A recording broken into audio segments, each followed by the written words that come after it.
Olá, boa tarde, tudo bem? Bem-vindo ao nosso estudo bíblico virtual. É um prazer estar com você. Peço que você pegue sua Bíblia e deixe aí nos livros de Reis e de Crônicas. Porém, antes, vamos orar. Pai, muito obrigado pela oportunidade de agora estudarmos Tua Palavra. Fala, Senhor, conosco. Ensina-nos as grandes verdades da Tua Palavra e ajuda-nos a aplicá-las às nossas vidas. Que possamos aprender com esses reis de Judá e Israel, Senhor. Aquilo que eles fizeram que agradou ao Senhor e também aquilo que eles fizeram que não agradou ao Senhor, para que imitemos suas boas ações e evitemos seus erros e fracassos. Em nome de Jesus. Amém. Amém. Semana passada começamos a estudar sobre os livros de Reis e Crônicas e vimos o que aconteceu na história de Israel. Vimos o Reino Unido, como é chamado pelos estudiosos, que foi governado por Saul, Davi e Salomão, e depois a divisão do reino, na época do filho de Salomão, Roboão, quando Jeroboão se rebelou contra o rei e causou uma divisão no reino. O reino do sul, governado por Roboão, filho de Salomão, continuou sob o nome de Judá, que era o nome da sua principal tribo, aí era agregada também a tribo de Benjamim, e o reino do norte, sob o reinado de Jeroboão, continuou sob o nome de Israel. Isso foi uma profecia que Deus havia dado a Salomão, dizendo que se ele fosse desobediente, o seu reino seria dividido. E infelizmente, por causa da desobediência de Salomão, o reino de fato foi dividido. Vimos também um pouco da história dos reis de Judá, os reis do reino do sul, e como vários deles foram fiéis ao Senhor, mas uma boa parte deles foi má, desobediente a Deus. E falamos introdutoriamente que dos reis de Israel, ou seja, do reino do norte, todos os reis foram maus. A começar por Jeroboão I, que foi o rei que causou a divisão. O que ele fez? Para que o povo do norte não se dirigisse a Jerusalém, onde estava o templo construído por Salomão, e era o centro da adoração, ele estabeleceu 2 santuários, 2 templos, por assim dizer. Um em Betel, que ficava bem na divisa do reino do norte com o reino do sul, e outro no extremo norte de Israel, em Dan. E ali ele pôs imagens de bezerros de ouro para que o povo adorasse. Isso aqui nos leva a lembrar o bezerro de ouro que foi construído por Arão lá nos dias do Êxodo. E ele disse: olha, estes são os seus deuses, Jeroboão disse, adorem a eles. E infelizmente o povo, na sua grande maioria, se desviou. Alguns fiéis se mudaram para o reino do sul, mesmo sendo membros das tribos do norte. Alguns, mesmo morando no norte, continuarem fiéis a Deus, como, por exemplo, quando Elias diz ao Senhor: só eu fiquei fiel a ti. E Deus diz: não, há 7.000 que não dobraram os seus joelhos a Baal. Baal sendo um dos deuses pagãos que os reis do norte vieram a adorar. Então havia um pequeno remanescente fiel a Deus, mas a grande maioria da população seguiu o exemplo dos seus reis e se desviou do Senhor, adorando a falsos deuses como Baal, Deus terrível, Astarote, Azerá e outros deuses pagãos. Desafortunadamente, todos os reis de Israel, sem exceção, foram reis que foram maus. Houve reis como, por exemplo, Jeú, que começaram na vontade de Deus ou por vontade de Deus, dando início a uma nova dinastia, no caso específico de Jeú, mas que ao final também se desviou do Senhor seu Deus, fazendo o que era mal aos olhos do Senhor. Quem foram os reis de Israel? Jeroboão, também conhecido como Jeroboão I, Nadab, Baasa, Elá, Zinri, Tibni, Onri, Acabe, Acasias, Jorão, Jeú, Joacás, Jeoás, Jeroboão II, Zacarias, Salum, Menahem, Pecaías, Peca e Oséias. Todos eles foram maus. Embora Deus tenha mandado muitos profetas durante o período destes reis, para que eles viessem a se arrepender dos seus pecados e para que o povo se convertesse, isso não aconteceu. Eles permaneceram desleais ao Deus da aliança. Permaneceram desleais, foram infiéis à aliança de Deus com Israel. Porém, nós vemos algo muito interessante. Deus havia feito promessas a Israel, havia feito promessas específicas a Davi. E então, quando Deus manda os profetas para pregarem tanto aos reis de Judá quanto aos reis de Israel, ele está mostrando um relance de esperança. Aquilo que ele havia prometido se cumprirá. Ele havia dito, por exemplo, que se o povo fosse desobediente, ou se os reis fossem desobedientes, normalmente quando o rei era desobediente, o povo também era, ele acabaria levando o povo para o cativeiro, para o exílio, desterrando-os para uma nação estrangeira, distante da terra prometida. Porém, por causa das promessas que ele havia feito, ele dizia que a sua promessa, a sua aliança com Davi e com Israel, o povo de Israel como todo, não o Reino do Norte especificamente, seria cumprida, porque Deus é o Deus fiel. Ele disse: eu os mandarei para o cativeiro, mas eu não os destruirei totalmente. Eu não os destruirei totalmente. E se vocês se arrependerem, eu os trarei de volta para esta terra e eu tornarei realidade a promessa que fiz a Davi. É interessante notar também que Deus não se esqueceu da nação de Israel, do reino de Israel, do reino do norte, apesar da desobediência constante dos reis e do povo ao Senhor. Ele, espiritualmente falando, continuou a considerar os dois reinos como uma só nação. As promessas que ele havia feito a Israel valiam agora tanto para o reino do sul como para o reino do norte. Se o povo se arrependesse, se voltasse para o Senhor, suas promessas seriam cumpridas.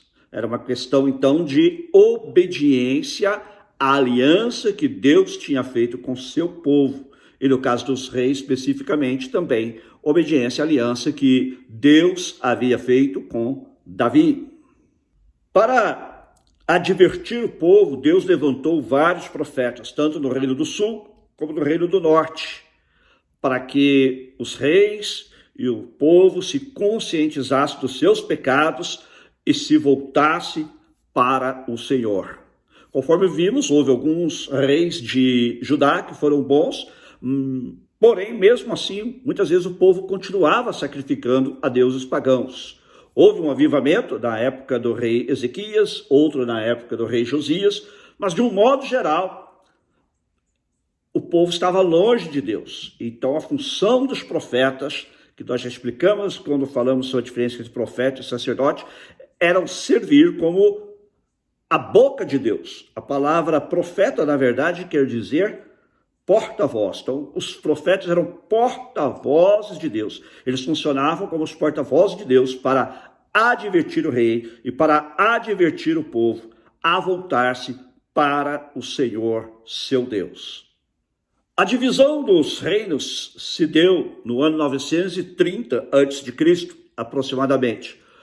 O reino do norte perdurou por cerca de 210 anos, pois ele foi destruído pelos assírios nos anos 722 ou 721 a.C. Conforme já vimos, houve várias dinastias, não eram todos descendentes de Jeroboão. Houve muita violência, muito derramamento de sangue no reino do norte, enquanto no reino do sul os reis eram descendentes de Davi, exceto Atalia, a rainha que mencionamos na semana passada, que na verdade era do reino do norte, mas tomou o trono do reino do sul por um breve período. Então ela não é um dos reis descendentes de Davi, mas é a única exceção, e mesmo assim por um breve período.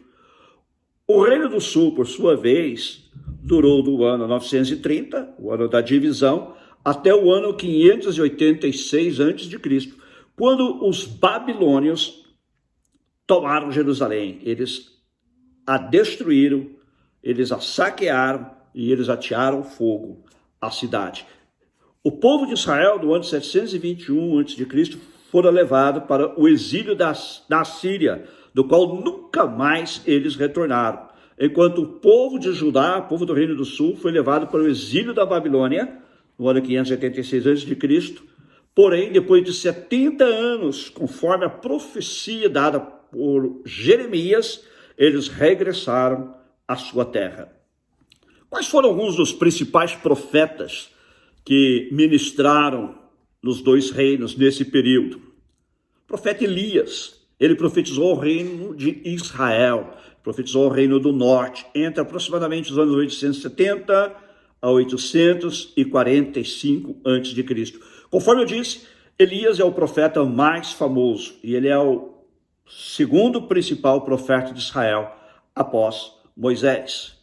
Depois de Elias veio Eliseu, que também profetizou ao reino do norte, ao reino de Israel, entre aproximadamente os anos de 845 a 800 a.C. O profeta Isaías profetizou a Judá, o reino do sul, entre os anos 760 e 673 a.C. O profeta Jeremias, que também profetizou a Judá, entre os anos 650 a 582 a.C. Jeremias presenciou a tomada e a queda de Jerusalém e o povo de Judá sendo levado para o cativeiro na Babilônia. O profeta Oséias profetizou ao reino de Israel entre os anos 758 a 725 a.C., portanto, bem perto da queda de Samaria e do reino do norte e do exílio do povo de Israel. O profeta Joel profetizou a Judá, mas não se sabe exatamente se foi durante este período ou se foi mais tarde, depois que Judá também já tinha sido levado para o cativeiro. O profeta Amós profetizou também ao reino do norte, o reino de Israel, entre 765 a 754. O profeta Obadias profetizou concernente a Edom, que esteve ligada à queda de Judá, do Reino do Sul, por volta do ano 590 a.C. O profeta Jonas foi mandado a Nínive, mas ele também era um profeta do Reino do Norte. E ele foi mandado por Deus a Nínive por volta do ano 780 a.C. O profeta Miqueias, que também anunciou o nascimento de Jesus, do Cristo, do Messias, na cidade de Belém, profetizou a Judá entre os anos 738 a 698. O profeta Naum, que também profetizou concernente a Nínive, profetizou entre os anos 658 e 615.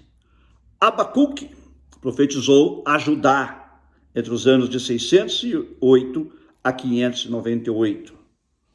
Sofonias também profetizou a Judá entre 640 e 626. Ageu também a Judá depois da volta do povo do cativeiro.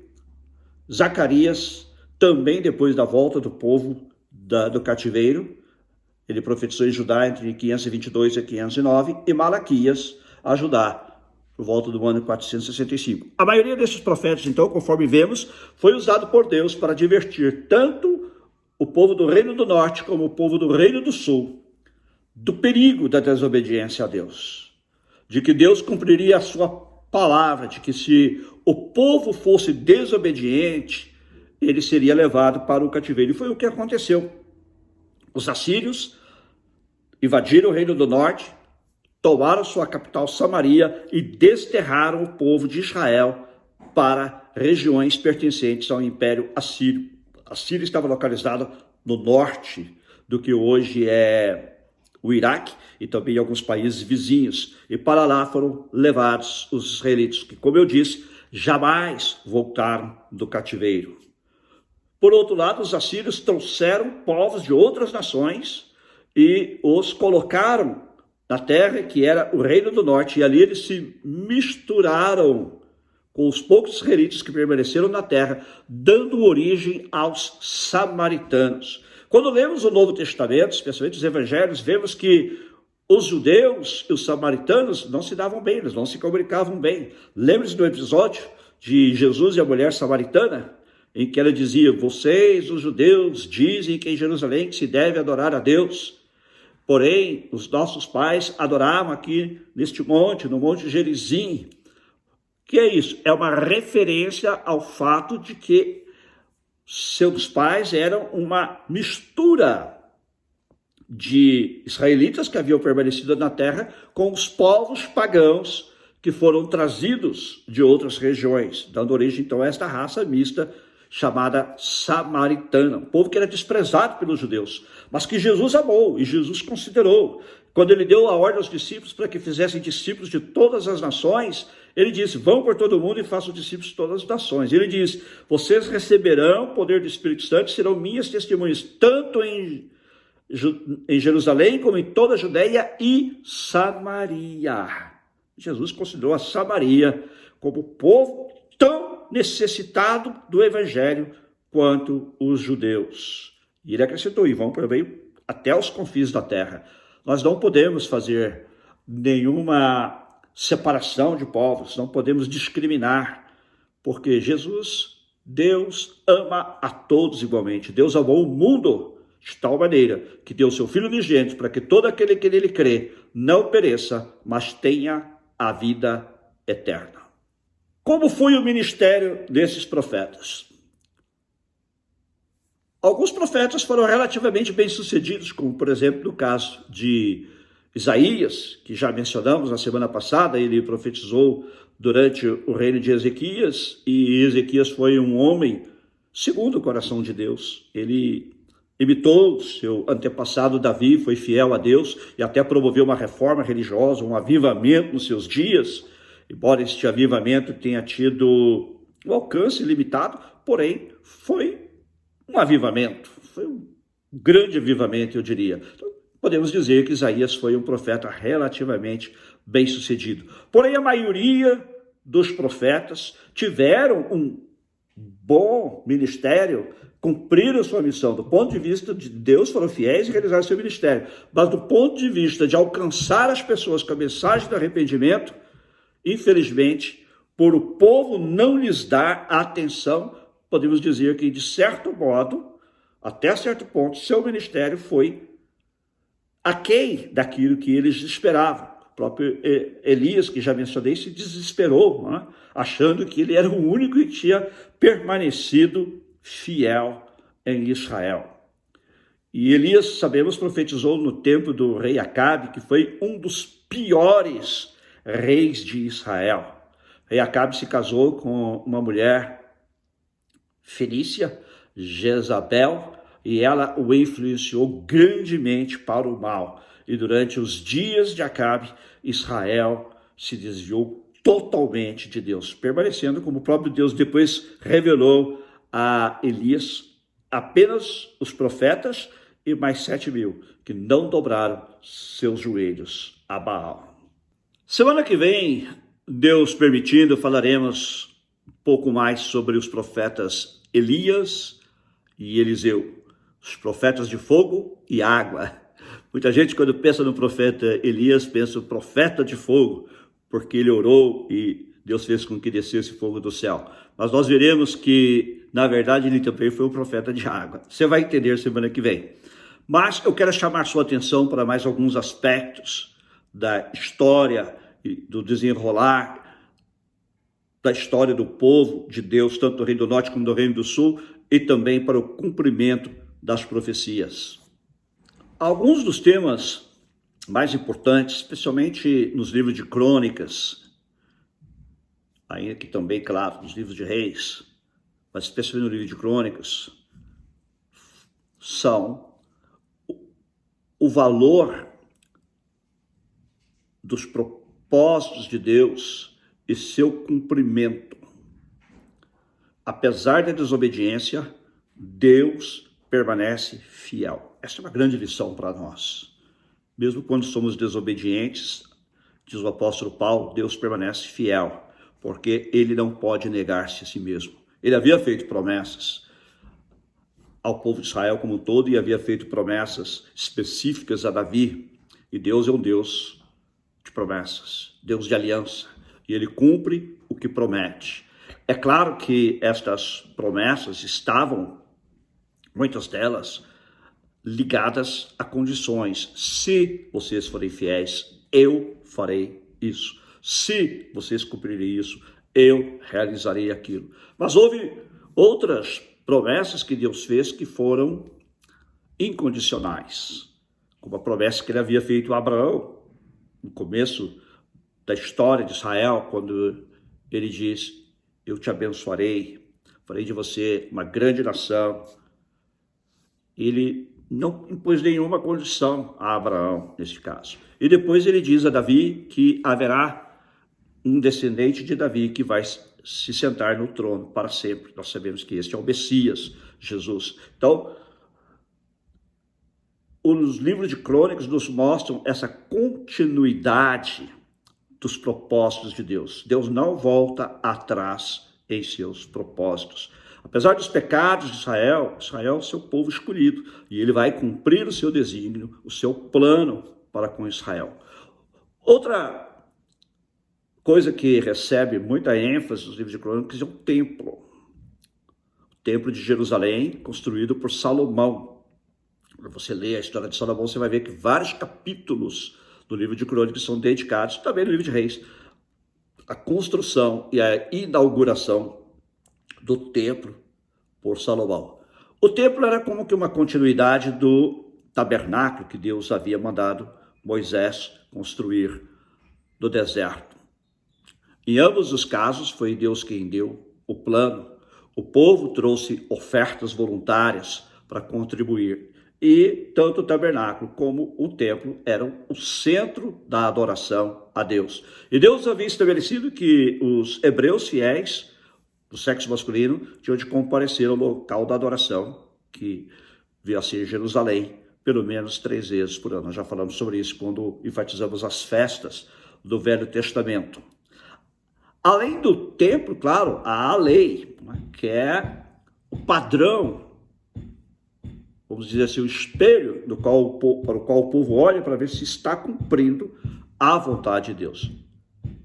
Como o povo de Israel podia saber a vontade de Deus? Olhando para a lei, procurando cumpri-la. Já vimos que ninguém consegue cumprir a lei na sua integridade, na sua inteireza, porque somos falhos. O propósito da lei não é nos salvar, mas ela servia como espelho para que as pessoas reconhecessem suas falhas e se atirassem à misericórdia de Deus. Foi o que fez Davi, quando pecou com Batseba. Para vários pecados que figuravam na lei, haviam sacrifícios que deveriam ser feitos, claro que com arrependimento, mas para o caso de adultério e para o caso de assassinato não havia nenhum sacrifício. Então Davi se atirou exclusivamente aos pés de Deus e se atirou exclusivamente à misericórdia de Deus. E nós vemos que Jesus veio exatamente por causa disso, porque o homem não pode salvar-se a si mesmo, porque ele não consegue obedecer à lei de Deus. Porque somos pecadores e o resultado do pecado é a morte. Morte não só física, mas morte espiritual, somos separados de Deus, e morte eterna, separação eterna de Deus. E Jesus veio, a Bíblia diz que o fim da lei é Cristo. Então, todas aquelas, tanto a lei como os sacrifícios pela lei, e também o tabernáculo, que se realizava no tabernáculo, apontavam para o Messias, para Jesus Cristo. Outro fator importante, ou outro tema importante também nos livros de Crônicas, são, eu diria, as profecias. Os profetas eram, como eu disse antes, mensageiros de Deus. Era muito importante, era necessário que o povo atentasse para a mensagem dos profetas. E então a lei, os profetas, o templo, a aliança são o centro em torno do qual gira a história nos livros de crônicas, a história do povo de Israel, tanto do povo do norte como do povo do sul, ok? E os reis são avaliados, inclusive, pela sua obediência ou desobediência à lei do Senhor e por sua semelhança ou dessemelhança com Davi, que, como vimos, é considerado o rei ideal. Era necessário, então, a obediência à lei e aos profetas. E a desobediência traria tanto consequências imediatas, como vemos várias vezes nos livros de Reis e Crônicas, e que os reis, por exemplo, desobedecem ao profeta daquela época, e imediatamente lhes sobrevém o juízo de Deus, como também consequências a longo prazo, que seria o caso do cativeiro, do exílio, que Deus disse que traria ao seu povo, caso eles não o obedecessem. Então é muito importante que nós tenhamos isto em mente. Por favor, pegue sua Bíblia e abra comigo no livro de 2 Crônicas, capítulo 36, versículo 15. 2 Crônicas, capítulo 36, versículo 15.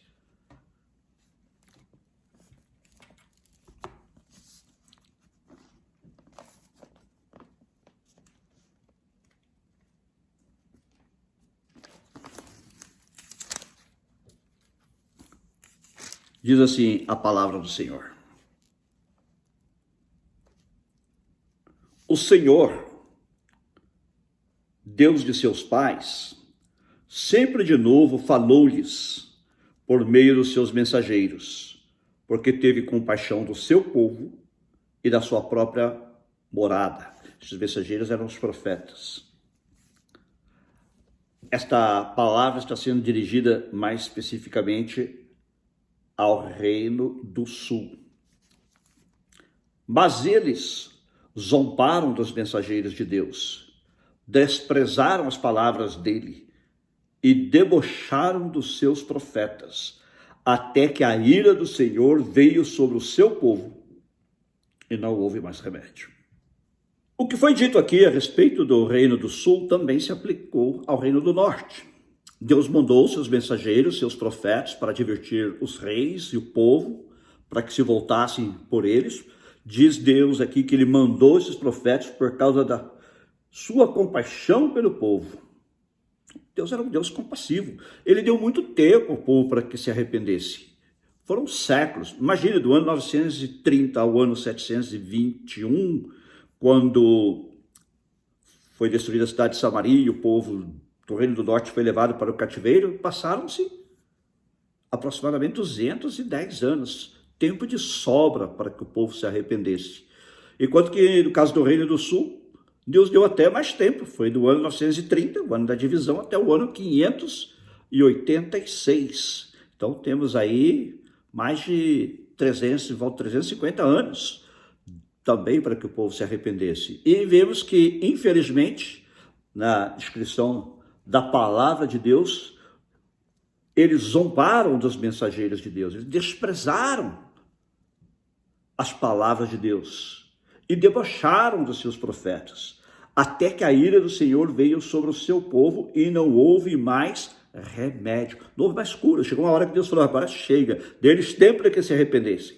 Quando nós lemos o Novo Testamento, muitas vezes imaginamos um Deus diferente, que é amor, que é bondoso, que é legal.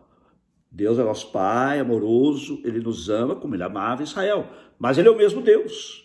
Quando você lê o livro de Apocalipse, você vê que Deus menciona uma profetisa ali chamada Jezabel, o nome da mesma rainha, sobre a qual nós falaremos na semana que vem.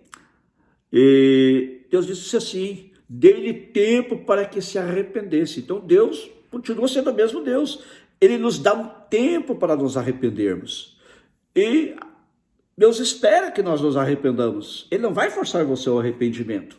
Agora, no caso de Israel e Judá, o que aconteceu, diz aqui que eles zombaram dos mensageiros de Deus, eles não deram atenção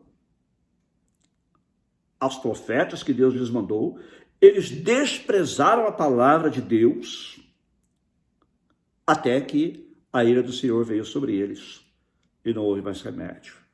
Tomemos cuidado para que isso não nos aconteça. se a sua vida espiritual está correndo perigo, se você está como o povo de Israel, houve época que o povo de Israel cambaleava, nem vou dizer andava, cocheava entre dois caminhos, o caminho do Senhor e o caminho do Deus falso, de Baal, de Astarote, de Azerá, de Dagon. Deus não divide a sua glória com ninguém. Deus não aceita meia adoração. Talvez você diga, mas eu não tenho nenhum desses deuses, eu não adoro nenhum Deus falso, eu não adoro ídolos. Mas, se você não serve a Deus de todo o seu coração, você está dividido. Você tem ídolos, sim, é que você não percebe. Você tem deuses falsos, é que talvez você não perceba. Mas quem são esses deuses falsos, então? Seu eu pode ser o Deus falso. Muitos de nós cultuamos o nosso próprio eu. Estamos vivendo uma época, inclusive, né? Tudo é eu, né? Eu falei até sobre isso domingo na igreja. Em inglês a gente diz I, me and myself. Eu, mim e eu mesmo, né? Mim mesmo. Muitos de nós, na época que estamos vivendo, nos concentramos e somos incentivados a concentrar e fazer com que a nossa vida, ou que o mundo, até se possível, gire em torno de nós mesmos. E muitas vezes nós construímos um altar ao falso Deus, que é o nosso ego, o nosso eu. Para outros, talvez, seja o dinheiro. O dinheiro não é ruim, o dinheiro não é mau, o dinheiro é neutro. Agora, quando você ama o dinheiro, a Bíblia diz que o amor do dinheiro é a raiz de todos os males. O dinheiro é excelente servo, mas ele é um terrível, perverso patrão. E Jesus diz, você não pode servir a Deus e ao dinheiro, você tem que fazer uma escolha. Não há meio termo, não há meio caminho. Deus não admite que a adoração a Ele seja dividida com o que quer que seja ou com quem quer que seja. Para outros, talvez, suas realizações, sua profissão, sua posição, sua família, seus filhos, sua esposa, seu marido. Para outros, sexo. Para outros, a diversão. Para outros, a droga. Enfim, muitos erigem altares a deuses falsos em suas vidas. E a Bíblia diz que se nós não atentarmos para a palavra de Deus, o fim será terrível. Deus sim é amor, mas a Bíblia também diz que terrível coisa é cair nas mãos do Deus vivo. Horrível coisa é cair nas mãos do Deus vivo. E várias vezes no Novo Testamento, como por exemplo no livro de Hebreus, nós encontramos admoestações para que não repitamos os erros dos israelitas, tanto durante o tempo do Êxodo, como também durante os reis, o período dos reis, para que não caiamos,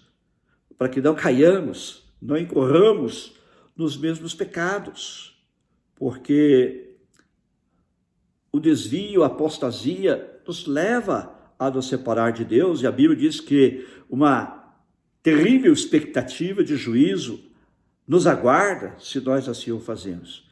Então, minha admoestação, minha exortação, meu conselho como irmão é para que você hoje se arrependa dos seus pecados e dê a Deus o lugar que é só dele em sua vida. Amém? Obedeçamos a palavra de Deus.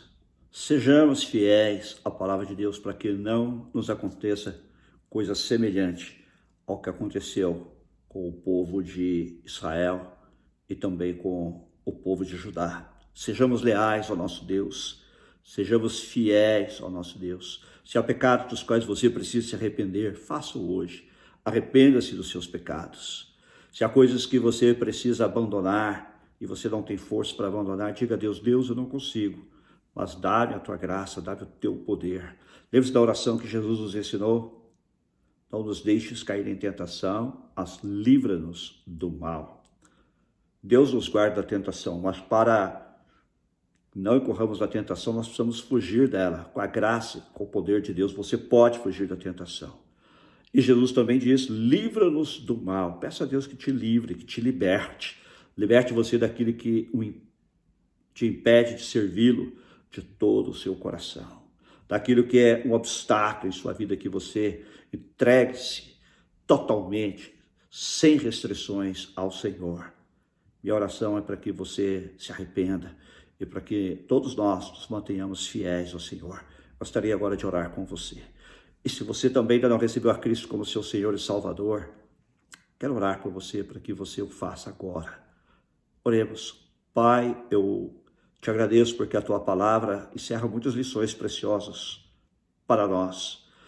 E podemos aprender muito, não só com os que foram fiéis ao Senhor, mas também com os que foram infiéis, para que não repitamos os seus erros, para que não incorramos nos mesmos pecados. E eu oro para que nos ajudes, nos capacites, nos dês o teu poder, para nos mantermos fiéis a ti em todo o tempo. Mas se algum dos que nos assistem neste momento, que não tem um relacionamento correto com o Senhor, estão com o coração dividido, ou estão em franca desobediência, toque seus corações agora pelo Espírito Santo, trazendo arrependimento. Senhor, perdoa os pecados daqueles que agora se arrependem e liberta-os de tudo que os prende ao pecado, liberta-os, solta todas as amarras do pecado, e dá-lhes a tua graça para viverem em fidelidade e lealdade a ti, Senhor, e obediência à tua palavra, em nome de Jesus. Amém. Se você deseja entregar sua vida a Cristo por primeira vez ou renovar o seu compromisso com Ele, faça comigo esta oração. Se você não conseguir me acompanhar, apenas diga amém. Senhor Jesus, reconheço que tenho andado longe do teu propósito para mim, conforme revelado na tua palavra. Jesus, eu me arrependo dos meus pecados. Perdoa-me todos os meus pecados e me purifica com o teu sangue, que tu derramaste na cruz por mim, em meu favor. Purifica-me de todo pecado, dá-me um novo coração e me ajuda a andar em aliança contigo, em obediência à tua palavra. Cumpre os teus propósitos em mim e me ajuda a fazer a tua vontade. Em teu nome, amém. Amém. Deus abençoe grandemente a sua vida.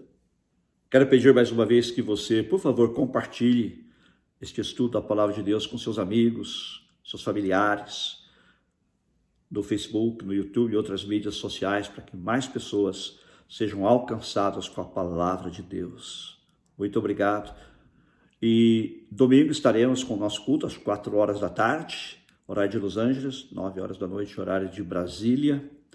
E você está convidado a também nos acompanhar, tanto no Facebook como no YouTube. Deus te abençoe. Ensina-me os teus caminhos, ensina-me, em ti confio. Meu coração quer te amar mais e mais, viver com tua mão sobre mim, dia após dia. Ensina-me, ensina-me os teus caminhos, ensina-me, em ti confio. Meu coração quer te amar mais e mais, viver com tua mão sobre mim, dia após dia. Ensina-me, ensina-me os teus caminhos,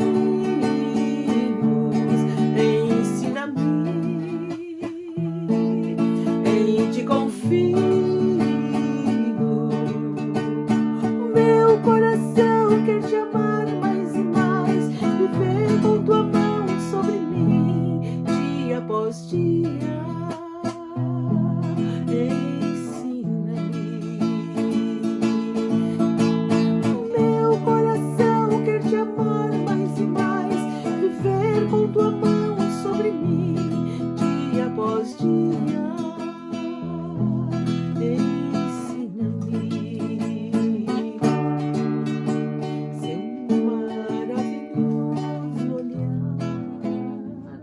seu manto